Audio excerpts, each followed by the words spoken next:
Olwaleero lwakuna ennaku z'omwezi 12 mu mwezi gwa kubiri omwaka 2026. Olunaku luno eno gabeera amazaalibwa ga pulezidenti w'ekibiina ekya National Unity Platform Robert Kyagulanyi Ssentamu, wabula omwaka guno amazaalibwa ge kirabika okuba ng'agenda gajaguza ate nga ali mu kuliira ku nsiko. Wabula wetudda ku mulamwa ogw'ekibiina ekya National Unity Platform awamu n'embeera ey'ebyobufuzi mu ggwanga erya Uganda, yaga okutegeeza gwe ali eyo nti Munnayuganda bulijjo kye yayagaliza embaze kibuyaga alabika okuba nga akimusuulidde oluvannyuma lw'okuba nga European Parliament omujjudde amawanga ag'enjawulo naddala mu bitundu ebya Europe yavuddeyo n'eyogera ku nsonga eya Robert Kyagulanyi Ssentamu awamu n'embeera General Yoweri Kaguta Museveni awamu ne mutabani we gye bali mu kuyisaamu na Uganda. Nzize nga nkutegeeza nti obumu ku bukodyo Kyagulanyi bw'akozesezza okulaba nga Mwami Museveni anafuwa kwe kulabisa biki ebikolebwa wano mu ggwanga erya Uganda okwetooloola ensi yonna yonna. Kaakati nno kakodyo ako buli lukya kalabika okuba nga kwongera okukola olw'ensonga nti European Union oluvannyuma lw'akabanga nga babadde basirifu ku biki ebigenda mu maaso, kyaddaaki bavuddeyo mu palamenti yaabwe ne babeerako ebyokwemulugunyaako bye bagenda mu maaso okwogerako, nga bangi ku bo ba members aba palamenti eno okuva mu mawanga ag'enjawulo baakoze alipoota ez'omutawaana era nga baagala eggwanga erya Uganda liteekebweko envumbo wansi w'obukulembeze bwa Mwami Museveni. Abo bonna abenyigira mu kulinnyirira eddembe ly'obuntu babeere nga bakolwako, ate n'obuyambi obubadde nga buva mu mawanga aga Europe awamu n'amalala ageegattira wamu mu mukago guno eno ogwa European Parliament gabeere nga gakoma okukolagana n'eggwanga erya Uganda.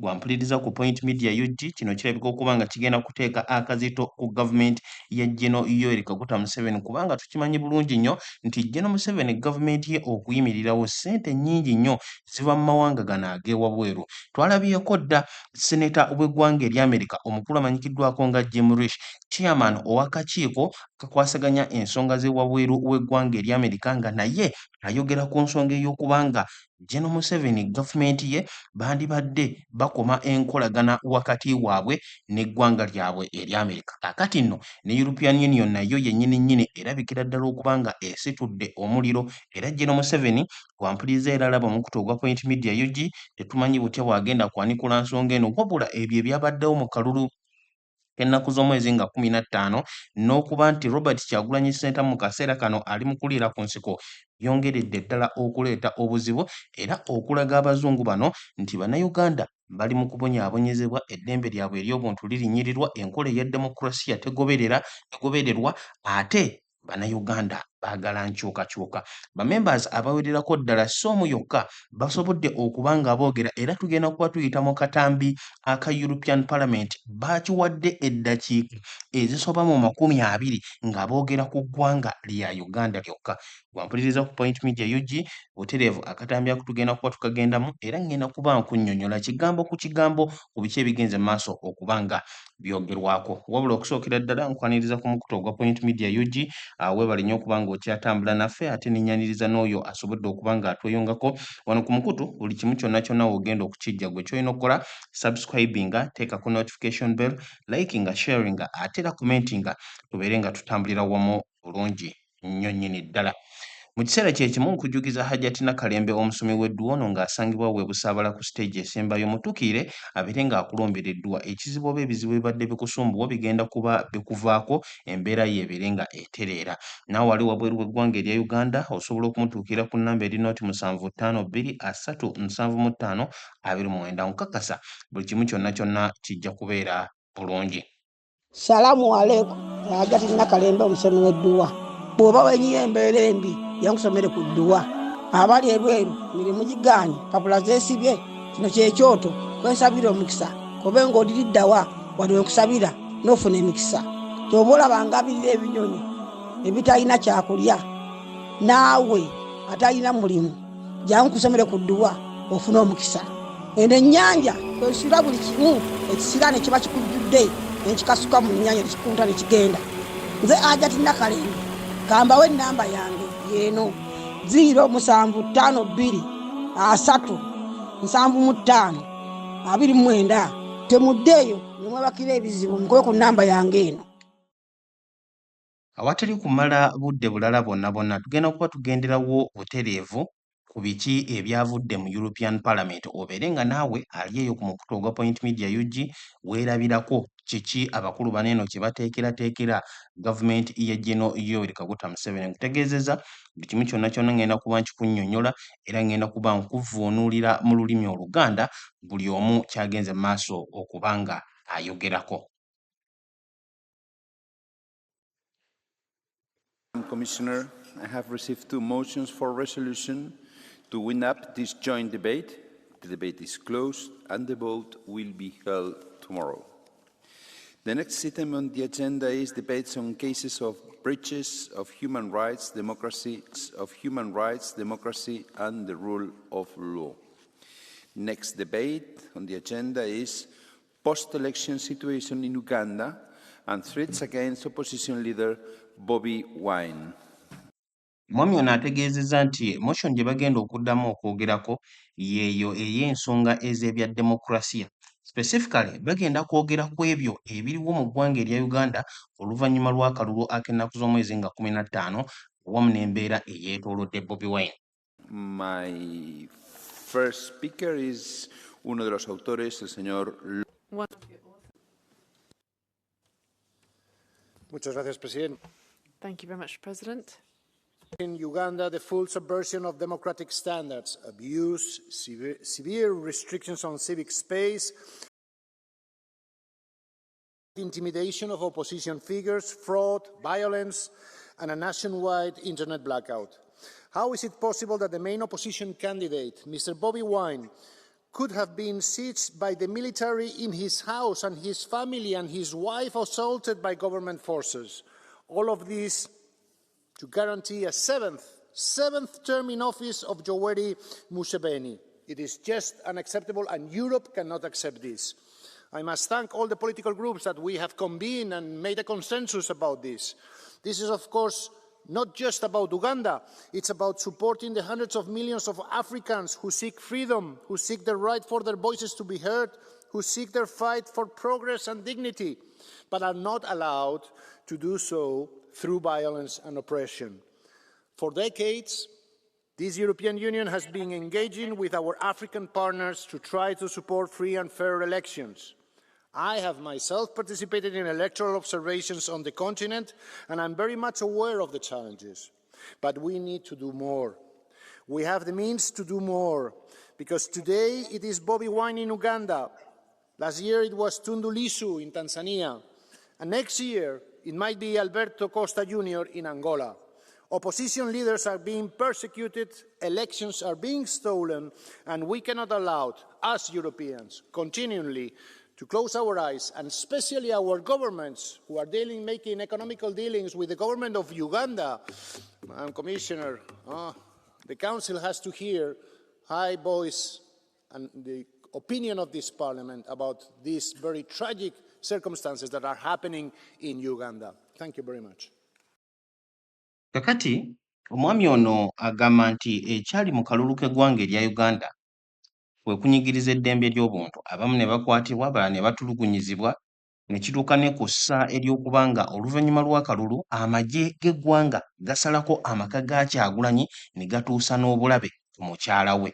Wabula agamba nti bino byonna bikolebwa okukuumira mwami Museveni mu buyinza, okumuwa ekisanja eky'omusanvu.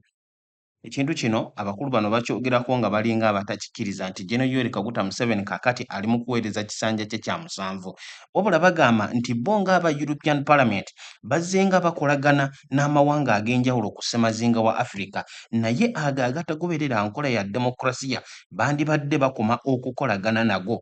Era agamba nti ne ye kennyini asobodde okubeerawo nga omutunuulizi w'akalulu mu gamu ku mawanga agali mu ssemazinga wa Africa, era amanyi bulungi nnyo biki ebibeerawo. Agamba nti balina engeri ez'enjawulo era kye basobola okukolawo okusinga okutunda obutunuzi awamu n'okwogera bwogezi okukakasa nti nno embeera eno bagiteekako ekkomo. Ate agamba nti tekiri mu ggwanga lya Uganda lyokka, wabula ssemazinga wa Africa yenna bandibadde bamutunulamu, olw'ensonga nti omwaka oguwedde kyaliko opposition leader Tundu Lissu mu ggwanga erya Tanzania, mu mwaka guno kiri ku Robert Kyagulanyi Center mu Bobi Wine Wine ow'eggwanga erya Uganda embeera eno balina okugiteekako ekkomo.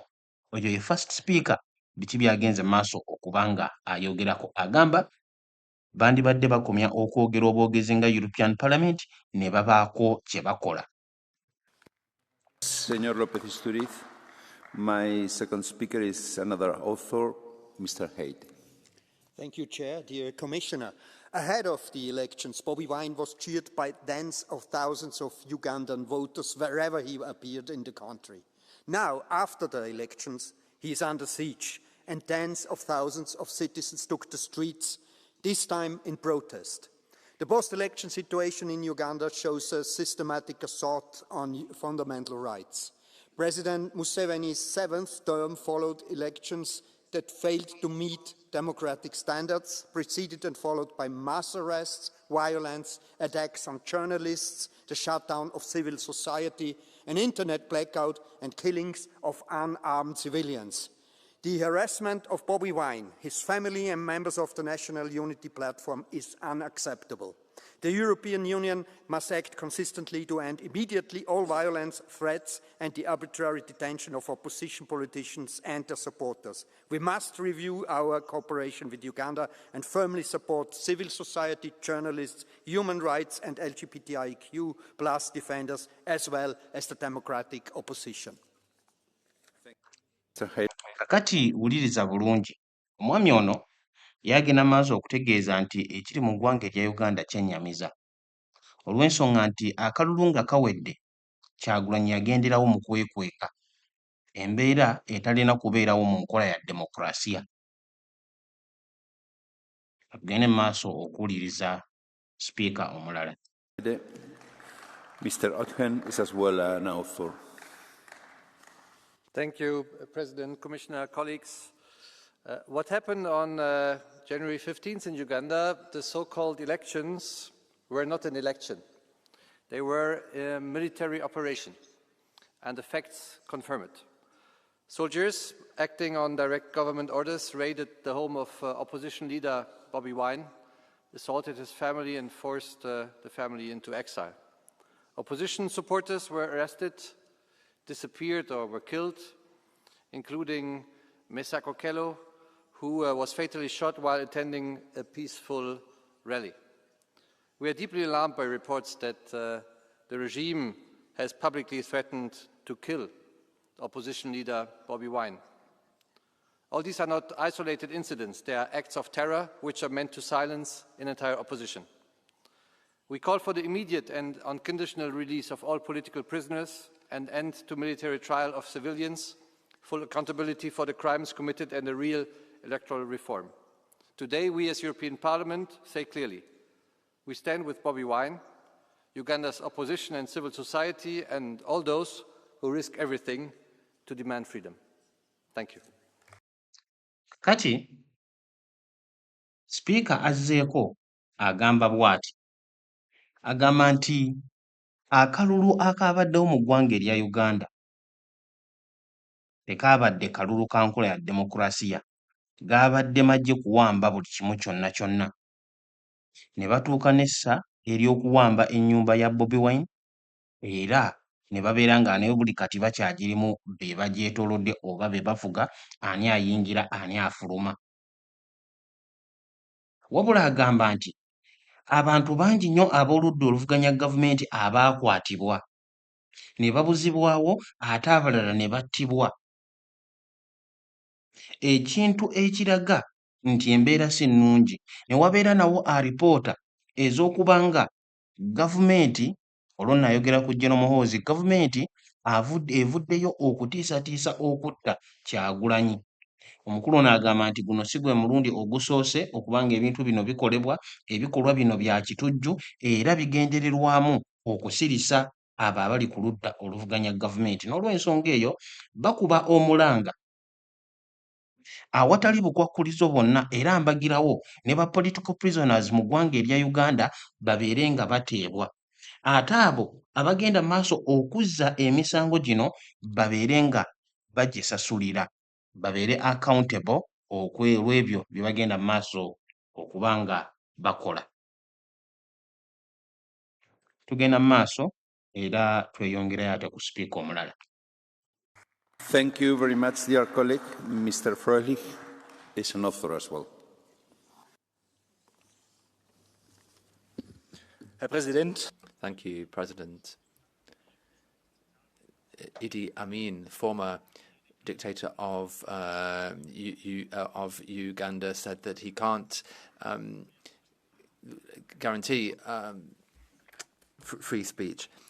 Critics of the of what's been happening in Uganda really can show that Uganda is an example of post-colonial area. The opposition is suppressed, and in between 2020 and 2024, millions of euros were spent to ensure governance in Uganda. This has led to reactions, and in the end, this is just wasted money. We should focus development policy on economic growth and infrastructure, not just on exports. That will give us access to resources. That's a win-win situation. That's the best way of dealing with it. Thank you. Kakati sipiika azzeeko ye akinnyonnyodde mu ngeri bw'eti. Jjukira nti no tuli mu European Parliament, bali mu kwogera ku mbeera eriwo mu ggwanga erya Uganda. Tulabye biki abalala bye boogedde, wabula omwami ono byagamba nti engeri entuufu ey'okwasaganyaamu ensonga eno komya kuteeka nsimbi mu Uganda olw'okuba kijja kutuusa European Parliament ku by'obugagga ebiri mu Uganda. Era ali mu kugeraageranya omulembe guno ogwa General Museveni kwogwo ogwa Idi Amin, kubanga Idi Amin ye yavaayo n'ategeeza bulungi nnyo nti tasobola kugarantinga free speech, tajja kukkiriza bantu kumala gavaayo gwogera. Alinga agamba nti kyekimu ekiriwo wano eno ne mu ggwanga erya Uganda wansi wa gavumenti ya Mwami Museveni. Era agamba nti ab'oludda oluvuganya gavumenti okuva mu mwaka gwa 2020 paka 2024 bazzenga batulugunyizibwa, kyokka mu bbanga lyerimu miliyoni ne miliyoni ez'omu nsimbi eza euros zisindikiddwa mu ggwanga erya Uganda okukakaza nti nno waliwo obukulembeze obutuufu ekitali mu kukolebwa. Era agamba nti ssente zaabwe bazoonoonye bwonoonyi nga baziwa Mwami Museveni, kubanga obukulembeze si nfuga nnungi wabula wannakyemalira. N'olw'ensonga eyo yalowooza nti bwe batyo bwe basobola okugezaako okukwasaganya ensonga eyo era babeere nga bagiteekako ekkomo. We jump into the second part on behalf of the EPP group, Mr. Schenk. Herr Präsident, liebe President, colleagues. Well, to talk about Uganda is uncomfortable, but to turn a blind eye is irresponsible. What we say or what we don't say is important. Uganda is in a situation which we cannot possibly ignore. We're talking about citizens who suffer from violence, media that are not allowed to do their work, opposition with a very narrow and ever narrowing political area. So the elections have been characterized by imprisonment and also the removal of the internet, and Bobi Wine, who's had to go into hiding. This is a violation of basic principles. We in the Union want to have partnerships based on human dignity, on freedom, and on the rule of law. Our message, therefore, is absolutely indispensable. We stand on the side of the people of Uganda, not on the side of political repression. Power without legitimacy is fragile. Stability with no freedom is fragile too. So we need to make sure that we protect human rights. Thank you. Omwami ono wegenda okutandikira weewano agamba nti obuyinza obuteesigamye ku mateeka tebulina kye buyamba era bwa bulabe. Owuliriza bulungi, obuyinza obuteesigamiddwa ku mateeka bwa bulabe ddala. Era agamba okubanga European Parliament oba amawanga amalala gano gonna gasirika busirisi mu kifo ky'okuyambako kya bulabe. Kye boogera ne kye batayogera kigenda kubeera kikulu nnyo era kijja kuyambako. Agamba nti amasannyalaze gaggyibwako. Ab'oludda oluvuganya gavumenti ne bakwatibwa era ne basibwa. Bannansi mu Uganda babonaabona. Bannamawulire tebakkirizibwa kukola mulimu gwabwe. Era embeera ey'ebyobufuzi eri mu kwongera okufunda eri abo abali ku ludda oluvuganya gavumenti buli lukya. Era bw'atyo n'ategeeza nti yuniyoni yaabwe baagala babeere n'enkolagana nga yeesigamizibwa ku human dignity, okuteeka ekitiibwa mu bantu awamu n'eddembe lyabwe nga kw'otadde n'enkola ey'amateeka, so si kuyimirirawo oba kuwagira mawanga oba bakulembeze baate batulugunya era bagezaako kusirisa oyo yenna yenna abeera abawakanya. Bino eno biva mu European Parliament, ba commissioners awamu ne ba members ab'enjawulo abawererako ddala so mu si babiri bali mu kwogera ku mbeera eri mu ggwanga erya Uganda. Wali ku mukutu weebale nnyo, kubiriza genda mu maaso bere ng'osubscribe nga tukyagenda mu maaso n'embeera eno okwongera ate okugikubamu ttooki. Mr. Bullman, you have the floor on behalf of the Socialists and Democrats group.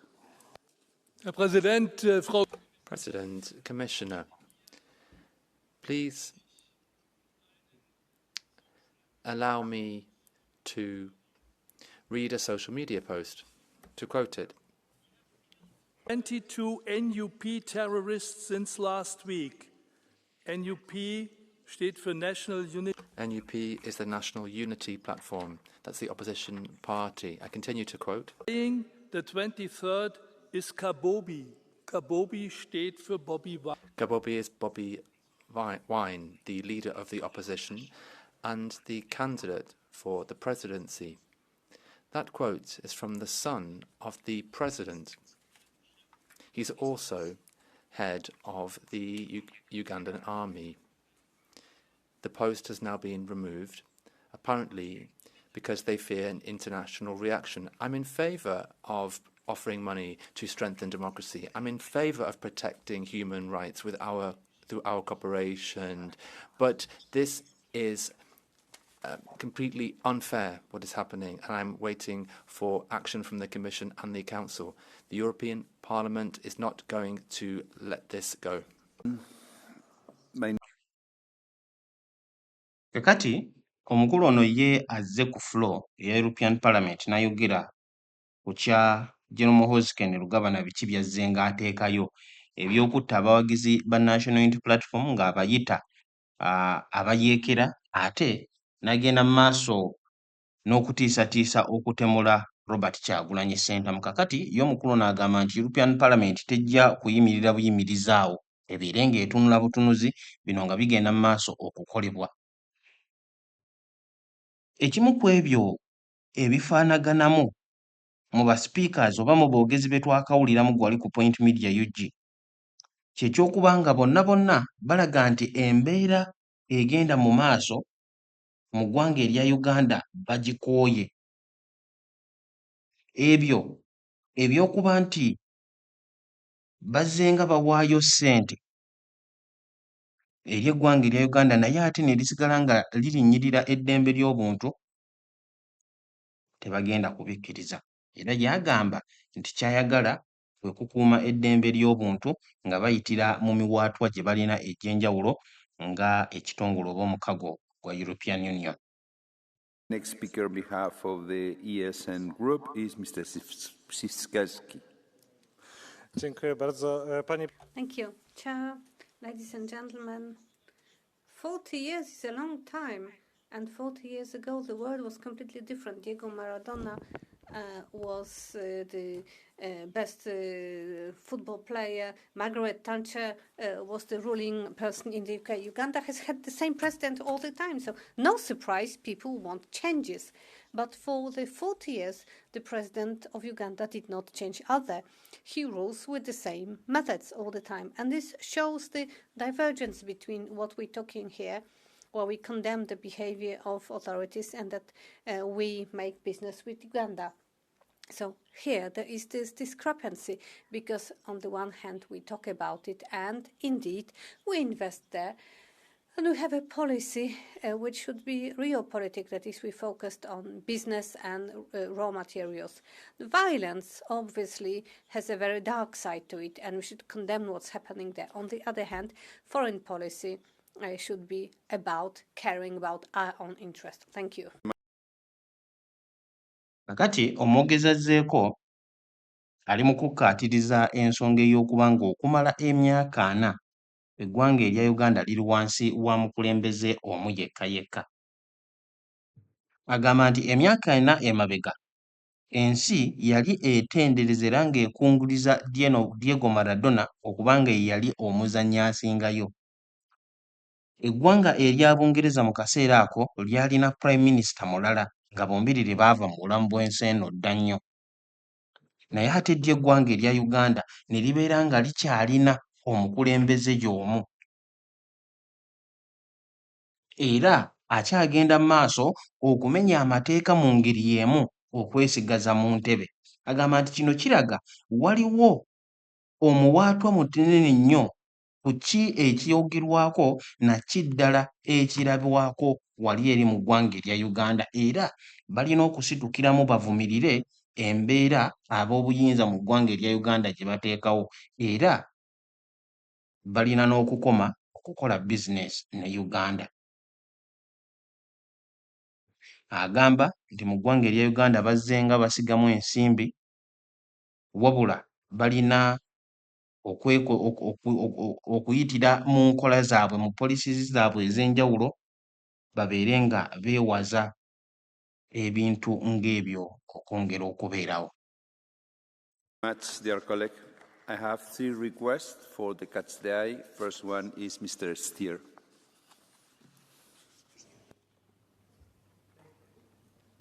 Thank you, Mr. Chairman. Well, the situation in Uganda is not only a problem for Bobi Wine. Of course, it is for him and his family. It's not only a problem for Uganda, for the country. We've seen that last year in Tanzania. We are fortunately seeing that in other parts of Africa. But this is also a failure for us. It's a failure of our development cooperation policy. Because I will remind that in the UN, SDGs, the 16th SDG is about good governance. And this is exactly what is lacking, for example, in Uganda. And then we are thinking, why is the case that for every euro that we are sending in our development cooperation, there are 10 times more euros that are evaporating in corruption in these countries. This is because there is no accountability, because the opposition is treated in that way, because we have presidents that are in the 7th mandate without any checks and balances. This is a failure also of our development cooperation policy. Thank you.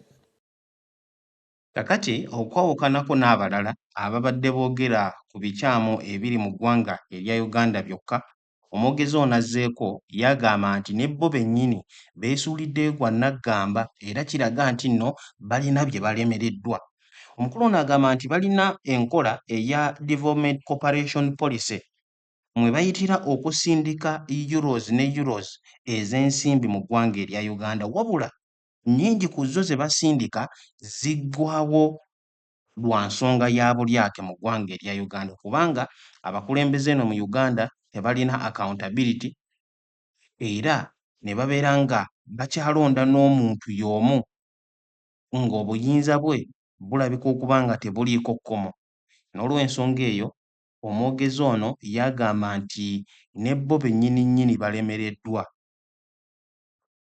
Enkola zaabwe ez'enjawulo ze balina teziri mu kuyamba, wabula ze ziri ate mu kusobozesa eggwanga erya Uganda okuba nga libeerawo mu nkola etaliimu demokrasiya.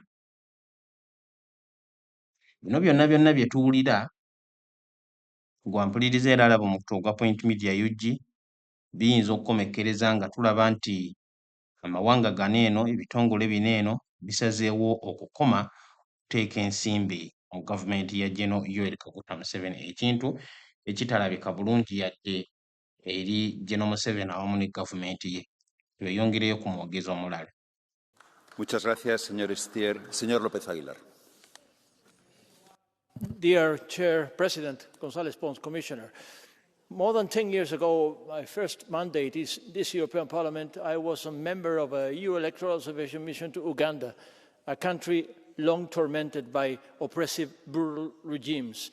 Museveni was elected. So many years after, Museveni is still in place, but democracy has been eroded, human rights continue to be violated. I had the opportunity to check the importance and the weight of EU diplomacy on the spot in Uganda.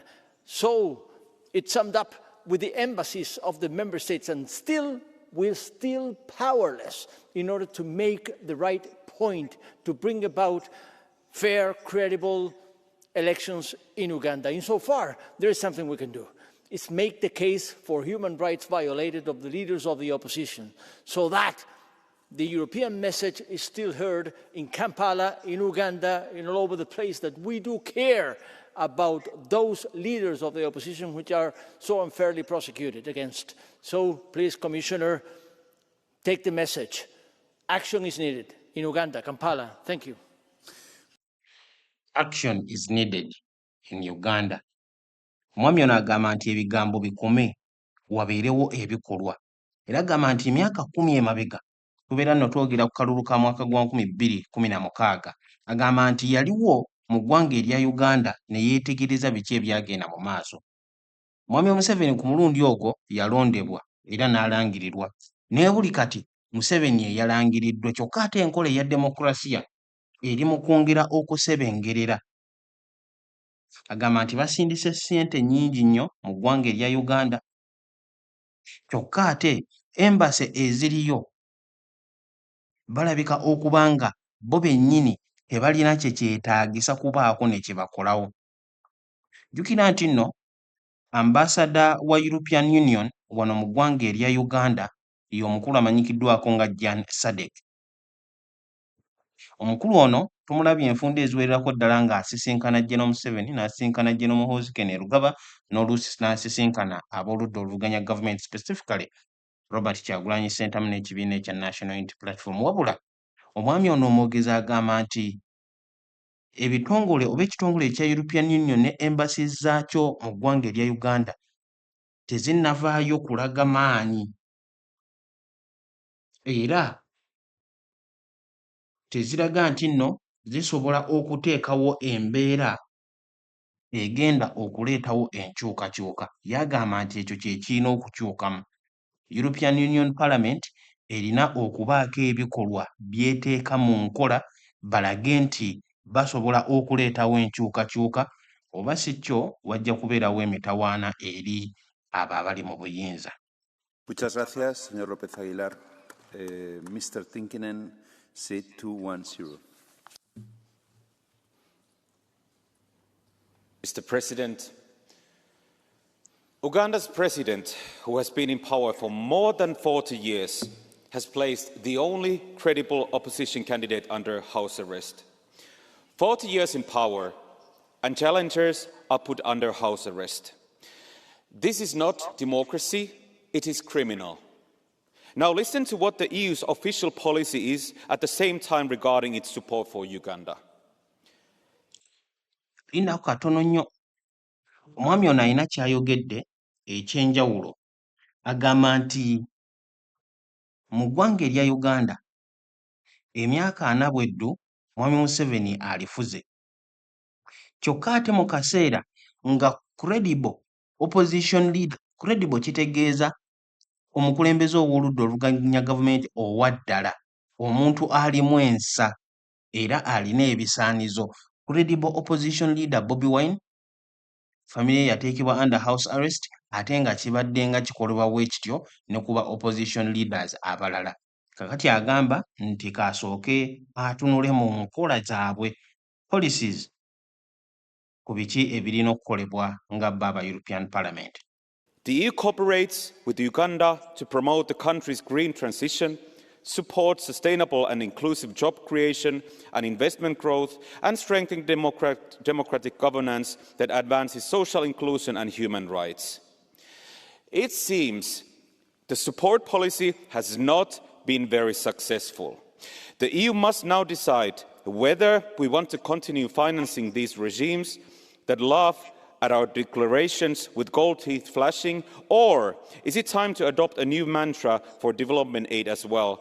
Here we draw the line. Thank you.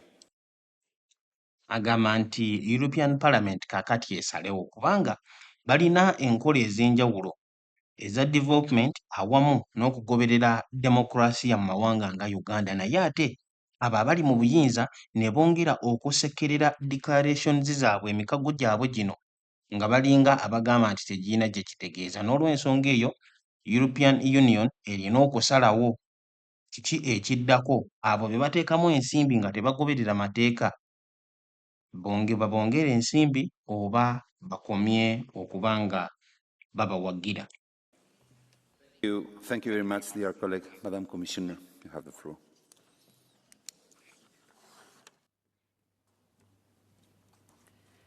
Honourable members, the European Union, through its delegation in Kampala and locally represented European Union member states, have been following closely the run-up to and the elections on January 15, 2026. These engagements included meetings with all political parties, including with the National Unity Platform, as well as with electoral bodies and with government and the leadership of the Ugandan People's Defence Forces. An EU-funded project focused on electoral violence prevention called Let's Talk Peace was launched ahead of the campaign, which was welcomed by stakeholders across political lines. A diplomatic watch by the EU delegation was carried out on election day, and the spokesperson of the European External Action Service issued a statement after the announcement of the results. As mentioned in the statement, we share the findings of the preliminary statement of the African Union COMESA IGAD Joint Observation Mission as regards the involvement of the military in the electoral process, which is contrary to the Ugandan 1995 constitution. Furthermore, the internet shutdown implemented 2 days before the elections clearly limited access to information and freedom of association. We are also very concerned with the arbitrary arrests and suspension of numerous civil society organizations ahead of the elections. We call for investigations and accountability following the reports of death, violence and detentions of opposition politicians and human rights defenders, as well as for clarification of the current situation of Bobi Wine in particular. We call on all political actors to exercise restraint, to refrain from violence or incitement. The EU, despite the current challenges, will continue engagement with Uganda on a broad-based agenda based on shared interest and mutual respect, including on trade, critical raw materials.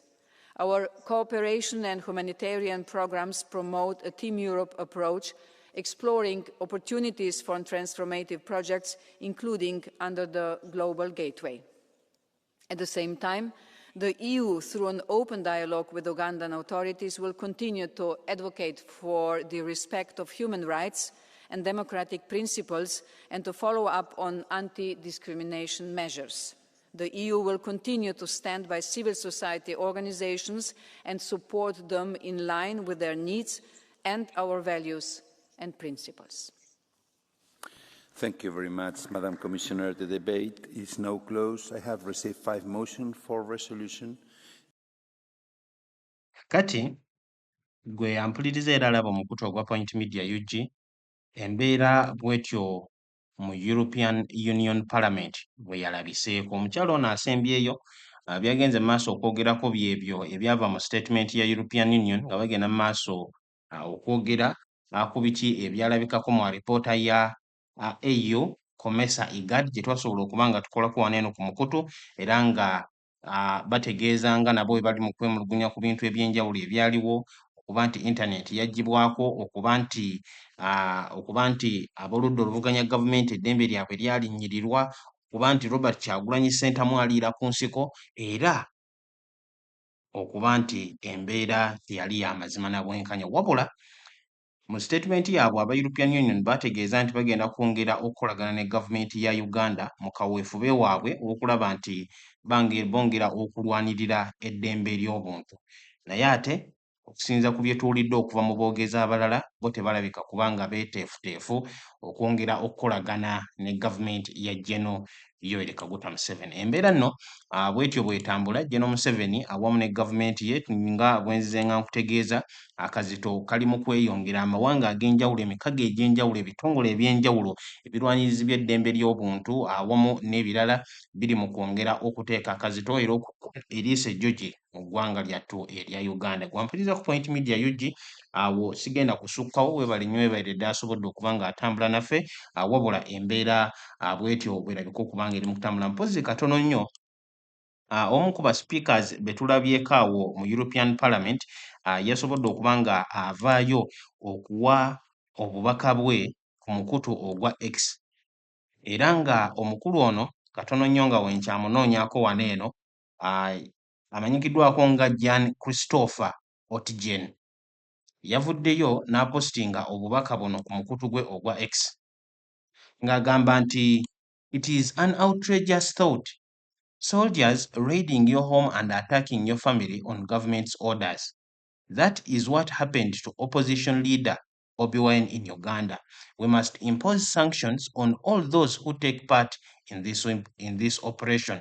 Nayongerezaako wano obubaka obulanga agamba nti following the January 15th elections, the violent crackdown on the NUP and its supporters has only intensified. Sanctions must also include the dictator Museveni and his son. We stand with Bobi Wine and the Ugandan opposition. Kakati omukulu ono Jan Christophe Otjen y'omu ku abo ba members aba European Union Parliament, era ebyo bye yavuddeyo okuteekayo oluvannyuma lw'okwogera kwe naye. Nkakasa bulungi nnyo nti nomusobodde okumulabako awo ng'agenda mu maaso okuttottola oba okwogera ku nsonga nga bwe ziri mu bukyamu wano mu ggwanga erya Uganda. Kale kamere nga mberekereza, mwebale nnyo mwebeere ddala okwekumira ku mukutu, mubeere bulungi era mweraba.